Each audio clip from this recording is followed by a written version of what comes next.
Sabar ala ada'i faraidillahi ta'ala falahu 300 darajah. Itu kata darjat. Sini dia kata pangkat. Darjat. Kalau kita boleh buat semua kefardan Allah Ta'ala, reda, puas hati, aku hamba, Allah perintah, 300 darjat. Sabar an maharimillah, apa yang Allah Ta'ala haramkan. Kita tak mau buat sebab kita akur segala perintah suruh Allah. Falahu 600 darajah. Maka bagi dia 600 darjat. Sabar ala musibah anda sadmatil ula. Mengejut.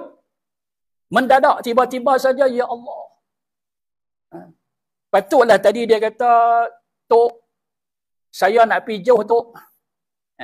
Baru ni kan. Ada satu kematian yang berlaku. Dia kata kat Tok dia, Tok, saya nak pergi jauh, Tok. Jauh mana? Takat pergi Kuala Lumpur je. Kata pergi Kuala Lumpur, tak